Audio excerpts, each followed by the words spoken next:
Hello, financial fans. Two things seem to be driving the market these days and probably for the next month or so. A lot of uncertainty, but the two factors that can be controlled somewhat by politicians, so it makes us wonder what's going to happen in the months ahead with political figures. What will they do that could be good or bad or helpful or harmful? The COVID situation, of course, is one of those two factors, and the other is the big tanker, the ship that's blocking the Suez Canal. Whatever caused that, just the cause of it could be something that affects the market, but the fact that it has happened and it is currently being decided what to do with it and what further harm could happen makes the markets a little bit shaky, especially with stocks that are related to oil. So with those factors in mind, we'll take a look at some stocks that look like maybe they're good buy and hold for a couple year type stocks.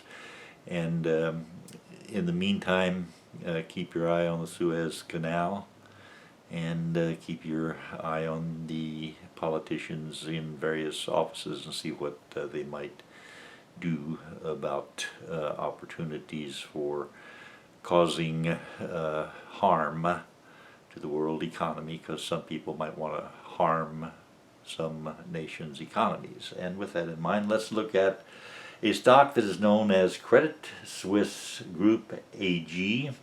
Symbol is CS, and by the way, this is not financial advice. This is just my opinion and what these stocks look like. If you are studying stocks and want some stocks to study to look at for whatever reason, this might be one of interest. $12.87 was the closing price on Friday. And looking at the chart here from Yahoo, thank you Yahoo for these wonderful financial pages that you provide. 3/4 or 2/3 of the way down the first column on the left, 52-week range, $7.33 to $14.95 per share. And the average volume down near the bottom of that column, 2,700,000 shares trade on an average day. And in the middle column, third item down, the PE ratio 11.21, which is quite good. And this is a financial type stock, Credit Suisse Group. The earnings per share, $1.15, which more than covers the 31 cents they're paying out for the dividend and yield. The yield is 2.42, which is okay while you're holding on to it. It's better than what you'd get if you put that money in the bank.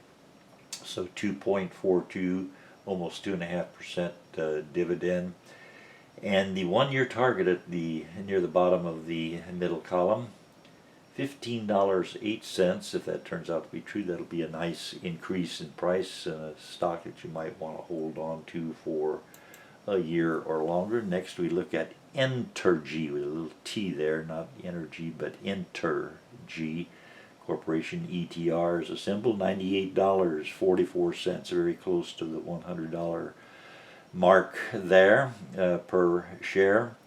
Closing price on Friday.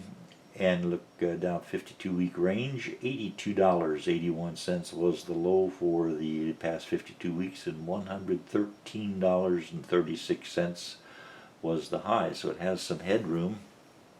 It could start moving up for all we know. Average volume, 1.5 million, over 1.5 million shares trade on an average day, and Yahoo considers this one to be overvalued. I do not, from the numbers here anyway.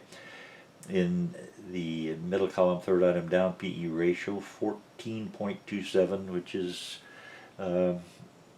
not a real bad number. I would prefer it to be 10 or lower, but 14.27 is not too bad, especially when you look at earnings per share. $6.90, which more than covers the forward dividend and yield. $3.80, and that's almost 4% on your money while you're holding on to it. And the one-year target for this stock is 111, $111.31, which would be a very, very nice move indeed if you held on to that stock for 1 year. Next stock we'll look at, dependable AT&T, symbol T. AT&T is known by investors as a stock you can put your money into and just sit there and collect the dividend, the forward dividend on AT&T. 6.91, almost 7% you would get just by holding it. And the 52-week range for the stock, $26.35 to $33.24. It closed at $30.31 on Friday. And the one-year target, $29.55, which means they don't expect it to go up. They expect it to go down a few pennies. I would expect AT&T might have they might have put themselves in a good position by doing all their fiber work early, and now they can sit back and collect some money.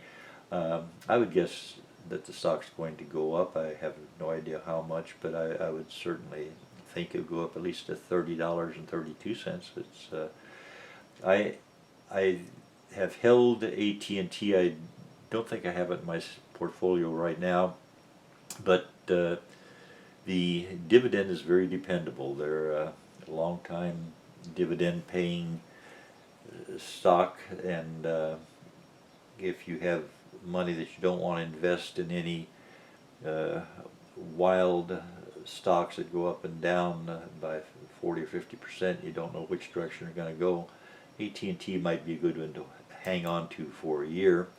Last stock we'll look at, Vertex Pharmaceutical Incorporated, VRTX is the symbol, $214.64 the closing price on Friday, and the 52-week range, $202.57 to $306.08. So it's got lots and lots of headroom, and down at the bottom of that first column on the left it says undervalued. It does look like it's undervalued according to these numbers. The PE ratio 20.86. Now, being a pharmaceutical stock, it can have a higher PE ratio than some other stocks might have, but this looks pretty good. Earnings per share $10.29. It does not have a dividend. 1 year target $284.84. Now that's a pretty good target, so we'll wait and see if that does happen. And I thank you very much for watching.